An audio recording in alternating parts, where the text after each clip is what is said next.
कहानी की शुरुआत होती है 1973 की सोवियत सेंट्रल जेल में, जहां बोहेमियन नाम का एक कैदी था जिसे लगभग 2 साल पहले जेल हुई थी। उसने देखा कि कैप्टन वकील्स एक बहुत ही निर्दयी आदमी था जो अपने मजे के लिए कैदियों को बुरी तरह पीटता था। जल्दी बोहेमियन को एक वर्कशॉप के बारे में पता चला जहां हर एक कैदी काम करने का सपना देखता था। असल में जो भी कैदी उस वर्कशॉप में 2 दिन काम करेगा उसकी जेल की सजा से 3 दिन कम हो जाते थे। साथ ही वर्कशॉप में काम करते हुए ध्यान काम पर ही लगा रहता और दिन आराम से कट जाता। फिर एक दिन वार्डन ने बोहेमियन को अपने ऑफिस में बुलाया और उसे अपनी सजा कम करवाने का एक मौका दिया। वह चाहता था कि बोहेमियन एक ऐसी टीम तैयार करे जो वर्कशॉप में काम करके वहां की प्रोडक्टिविटी को डबल कर दे। साथ ही उसने कहा कि अगर उसकी टीम दुगना काम करने में कामयाब रही तो 1 साल में बोहेमियन को रिहा कर दिया जाएगा। वार्डन ने कहा कि वह अपनी पसंद के किसी भी कैदी को चुनकर टीम बना सकता है, पर जब बोहेमियन ने कहा कि वह चेट नाम के कैदी को चुनना चाहता है तो वार्डन ने इसके लिए साफ इनकार कर दिया। असल में चेट काफी खतरनाक कातिल था जिसने 2 लोगों को बेरहमी से मार डाला था। लेकिन जब बोहेमियन ने कहा कि वह बहुत मेहनती है, वह जरूरी है टीम के लिए, तो फिर वार्डन उसकी बात मान ही गया। आखिरकार बोहेमियन ने अपनी टीम बनाई जिसमें चेट, नीडल, बूढ़ा मास्टर और क्रेसी नाम के कैदी शामिल थे। बोहेमियन के दोस्त चेट से थोड़ा डर रहे थे तो बोहेमियन ने उन्हें समझाया कि चेट से बिना बात किए उसे बस अपना काम करने दो। असल में बोहेमियन और हैचे काफी अच्छे दोस्त थे क्योंकि कुछ समय पहले चेट ने बोहेमियन की जान बचाई थी और जल्दी उसकी टीम काम करने वर्कशॉप में आ पहुंची। वहां जाकर नीडल एक गार्ड को चिढ़ाने लगा जिससे गार्ड को बहुत गुस्सा आया, पर अभी भी वो नीडल को पीट नहीं सकता था क्योंकि उन्हें वर्कशॉप का बहुत जरूरी काम करना था। खैर, फिर हम देखते हैं कि सभी कैदी काम करने की तैयारी कर रहे थे। कुछ देर बाद गार्ड ने वहां आकर सबको चॉकलेट्स दी क्योंकि उसकी पत्नी ने एक लड़के को जन्म दिया था। लेकिन बाद में कैप्टन ने गार्ड को चेतावनी देते हुए कैदियों से दूरी बनाकर रखने को कहा क्योंकि उसमें और जानवरों में कोई फर्क नहीं। अगर उन्हें लगा कि गार्ड नरम स्वभाव का है तो उसे कच्चा चबा जाएंगे। उधर बोहेमियन की टीम की मुसीबतों की शुरुआत हो गई थी जब हैट ने मशीन चालू करने से इनकार कर दिया। कैप्टन ने बोहेमियन को इशारा किया तो वह चेट के पास गया और तब चेट ने उसे बताया कि मशीन में एक कबूतर फंसा हुआ है। अब उन सब ने मिलकर मशीन खोलने की कोशिश की मगर उनके पास इस काम के लिए औजार ही नहीं थे। तभी कैप्टन और गार्ड वहां उन्हें देखने आए कि यहाँ चल क्या रहा है। हालांकि मशीन में कबूतर फंसा हुआ था लेकिन कैप्टन ने फिर भी मशीन चालू करने का हुक्म दिया। फिर कैप्टन ने गार्ड को मशीन चलाने को कहा मगर जैसे ही गार्ड बटन दबाने लगा चेट ने उसे गर्दन से पकड़ लिया और कहने लगा कि जब तक कबूतर आजाद नहीं होता तब तक किसी कीमत पर मशीन शुरू नहीं होगी। तभी अचानक नीडल के पीछे से कैप्टन पर हमला करके उसे बेहोश कर दिया। फिर उसने क्रेसी को दरवाजा बंद करने को कहा। यह सब देखकर बोहेमियन काफी घबरा गया क्योंकि मामला हाथ से निकलता जा रहा था और कैप्टन और गार्ड उनके कब्जे में थे और वह आगे के प्लान के बारे में सोचने लगे। बोहेमियन ने कहा कि वह पुलिस को फोन करके सब कुछ सच बता देगा, पर चेट ने उसे धमका कर कहा उसने ऐसा कुछ किया ना तो वह कैप्टन को मार डालेंगे। जिस पर कैप्टन ने गुस्से में कहा कि उनमें से कोई भी जिंदा नहीं बचेगा, जिससे वह सभी काफी डर गए। फिर बोहेमियन ने कहा कि उन्हें कैप्टन और गार्ड को छोड़कर फिर से काम पर लग जाना चाहिए। मास्टर और क्रेसी भी बोहेमियन की बात से सहमत थे, पर नीडल जानता था कि अगर उसने कैप्टन को छोड़ दिया तो वह अपनी जान से हाथ धो बैठेगा। फिर बोहेमियन ने चेट से गार्ड को छुड़वाने की कोशिश की लेकिन चेट ने कहा कि जब तक वह कबूतर आजाद नहीं होता तब तक काम शुरू नहीं होगा, मतलब नहीं होगा। अब बोहेमियन ने फिर से मशीन खोलने की कोशिश की मगर वो नाकामयाब रहा। तब हैसेट ने कहा कि अगर वह कबूतर मारा गया ना तो मैं इस गार्ड को भी मार दूंगा। यह सुनकर कैप्टन हंसकर कहने लगा कि चेट एक छोटे से पक्षी के लिए इतना हंगामा क्यों कर रहा है।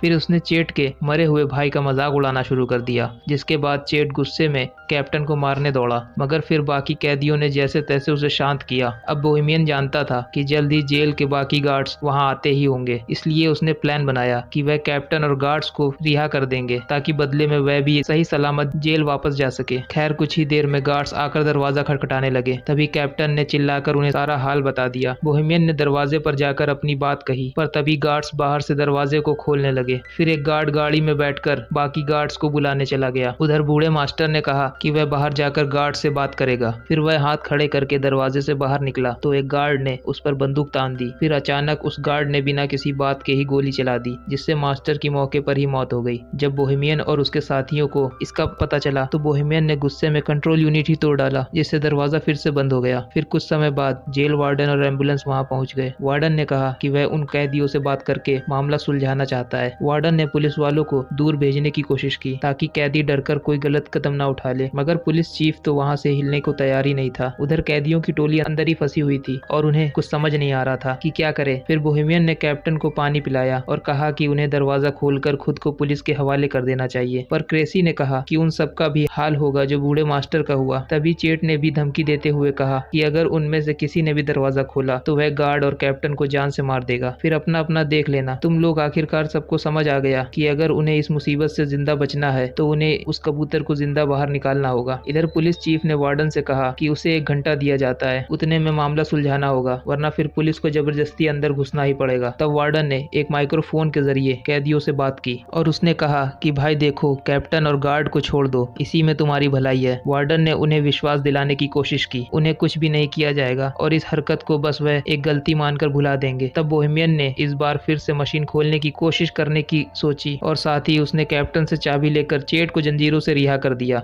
जब नीडल ने इसका विरोध किया तो बोहेमियन ने कहा कि वह कबूतर को आजाद करके ही दरवाजा खोलकर खुद को पुलिस के हवाले करेंगे। इस बात से नीडल और बोहेमियन के बीच हाथापाई शुरू हो गई। नीडल एक औजार के साथ बोहेमियन की जान लेने ही वाला था कि चेट ने उसे पीछे से उठाकर दीवार पर दे मारा। इसके बाद वह सब मशीन खोलने में जुट गए। फिर चेट ने अपनी बाजुओं के जोर से कुछ ही देर में ढक्कन खोल दिया, लेकिन अब भी एक परत उतारने बाकी थी। उन्होंने देखा कि कबूतर अब भी जिंदा था। तब बोहेमियन ने हैच से पूछा कि वो एक कबूतर को बचाने के लिए इतना जोर क्यों दे रहा है। फिर चेट ने उसे बताया कि उसे हर रोज डरावने सपने आते हैं जिसमें उसे कब्र में जिंदा दफना दिया जाता है। वह बुरी तरह चिल्लाता है, मगर अंत में वही दम घुटने की वजह से उसकी मौत हो जाती है। अब वह इस कबूतर में खुद को देख रहा था और उसे ना जाने क्यों लगता था कि अगर वह कबूतर बच गया तो शायद वह भी बच जाएगा, उसके भी ये बुरे सपने बंद हो जाएंगे। खैर, फिर बोहेमियन ने मशीन खोलने में गार्ड की मदद मांगी तो उसने कहा कि पहले उसे कैप्टन को रिहा कर देना चाहिए ताकि कैप्टन बाहर जाकर पुलिस को सब कुछ बता सके। मगर नीडल उसे छोड़ने के लिए हरगिज राजी नहीं था और फिर अचानक उसने कैप्टन पर लकड़ी से वार कर दिया। बोहेमियन ने गार्ड को समझाया कि भाई देख, अगर हमने इसको कैप्टन को छोड़ दिया ना तो हमारे साथ तू भी मारा जाएगा, क्योंकि सिर्फ तुझे बचाने के लिए गोलियों का इस्तेमाल खारिज तो नहीं करेगी सरकार। फिर बोहेमियन ने गार्ड को भी जंजीरों से बांधने की धमकी दी तो वो मदद करने के लिए राजी हो गया। वहीं बाहर पुलिस, कैप्टन और वार्डन ये सोच रहे थे कि इस मामले को कैसे सुलझाया जाए। वार्डन को यकीन था कि कैप्टन और गार्ड अब भी जिंदा हैं। इधर वर्कशॉप में क्रेसी और गार्ड दूसरे कमरे में एक औजार लेने गए। क्रेसी ने कहा कि चेट शुरू से ही बुरा आदमी नहीं था, पर एक रात ने उसकी पूरी जिंदगी तबाह करके रख दी। उस रात चेट के भाई की शादी थी और उसने बहुत ज्यादा शराब पी ली थी। जब हैच के भाई ने उसे रुकने को कहा तो नशे में हैच ने अपने भाई को ही मार डाला। जब उसके पिता ने उसे रोकने की कोशिश की तो हैच ने उसकी भी जान ले ली। कुछ देर बाद जब उसे होश आया तो उसने पछतावे में खुद को पुलिस के हवाले कर दिया था। खैर, फिर सभी कैदी मशीन खोलने की कोशिश में जुट गए। तभी बाहर से वार्डन ने बोहेमियन की बात रखने के लिए दरवाजे पर बुलाया। असल में उनकी मोहलत का 1 घंटा बीत चुका था, मगर बोहेमियन ने कहा कि उन्हें कबूतर को जिंदा बाहर निकालने के लिए 1 घंटे का समय तो और लगेगा। फिर वार्डन ने अंदर बंधे हुए कैप्टन से बात की तो उसने कहा कि यहाँ तो कोई कबूतर है ही नहीं और यह कैदी तो बस भागने का मौका ढूंढ रहे हैं। खैर, फिर वार्डन ने कहा कि उसके पास कैप्टन और गार्ड को रिहा करने के लिए 60 मिनट और हैं। फिर वार्डन ने बोहेमियन को याद दिलाया कि भाई क्यों पंगा ले रहा है अपनी जिंदगी के साथ। तुझे कहा तो था कि वर्कशॉप का काम पूरा होने पे 1 साल के अंदर रिहा कर देंगे तुझे। लेकिन जब बाकी कैदियों ने ये बात सुनी तो उन्हें बहुत गुस्सा आया, क्योंकि इसका मतलब ये था कि बोहेमियन ने उन्हें अपने फायदे के लिए इस्तेमाल किया था। यह देखकर कैप्टन जोर जोर से हंसने लगा और बोहेमियन ने उसे मुक्का मार दिया। फिर वो कैप्टन को रिहा करने लगा तो नीडल ने उसका विरोध किया। तब बोहेमियन ने कहा कि वो सिर्फ कैप्टन को रिहा करेंगे और गार्ड को बंदी बनाकर रखेंगे। फिर जब बोहेमियन कैप्टन को लेकर बाहर आया तो अचानक पुलिस चीफ ने उन पर गोलियां चला दी। अब बोहेमियन तुरंत कैप्टन को वापस अंदर ले आया और मामला फिर बिगड़ गया। इधर बाहर वार्डन ने गुस्से में पुलिस और चीफ के मुंह पर मुक्का मारा। तब चीफ ने कहा कि क्या हो गया भाई, उनका समय खत्म हो गया है, बाहर निकालना चाहिए हमारे सोल्जर को। तभी वहाँ एक ट्रक में कई सिपाही आ पहुंचे। वहीं दूसरी ओर सभी कैदी मशीन के ढक्कन में छेद करने में कामयाब रहे। फिर बोहेमियन ने उसमें अपना हाथ डालकर कबूतर को बाहर निकालने की कोशिश की, मगर वो उसके हाथ नहीं लगा। नीडल ने तो ग्राइंडर की मदद से ढक्कन को काटने की भी कोशिश की, लेकिन कोई फायदा नहीं हुआ। आखिरकार उन्होंने एक और छेद करने का फैसला किया, मगर उनके पास जरूरत के औजार नहीं थे। तब बोहेमियन ने कैप्टन से औजारों वाले कमरे की चाबी ले ली। वहीं बाहर सिपाहियों ने वर्कशॉप के ऊपर धावा बोलने की तैयारी कर ली थी। अंदर कैदी वेल्डिंग मशीन से लोहा पिघलाने में लगे थे, मगर उन्हें मशीन चलानी ही नहीं आती थी। तब कैप्टन उनकी मदद के लिए आगे आया। इधर कैप्टन लोहा पिघला रहा था, वहीं सिपाहियों ने दरवाजे पर बॉम्ब फोड़ने की तैयारी कर ली। आखिरकार कैदी मशीन खोलने में कामयाब रहे, मगर वह कबूतर तो वहाँ से उड़ना ही नहीं चाहता था। तभी कैप्टन ने अपनी बंदूक निकालकर कैदियों पर तान दी, लेकिन चेट ने कूदकर उसकी गर्दन पकड़ ली। फिर चेट ने उसका सर कुचलकर उसे बेरहमी से मार डाला और यह देखकर गार्ड की तो सिट्टी पिट्टी गुम हो गई। इसके बाद चेट ने कबूतर को बाहर निकाला और उसे पानी से साफ किया। तभी अचानक दरवाजे पर जबरदस्त धमाका हुआ और कई सिपाही अंदर घुस आए। तभी कैदी डरकर जमीन पर लेट गए, मगर चेट खड़ा हुआ और उसने कबूतर को हवा में उड़ा दिया। तभी पुलिस चीफ ने गोली चलाने का हुक्म दिया और इस वारदात के बाद हैच की मौके पर ही मौत हो गई। लेकिन बाकी कैदी जमीन पर लेटे हुए ही कबूतर के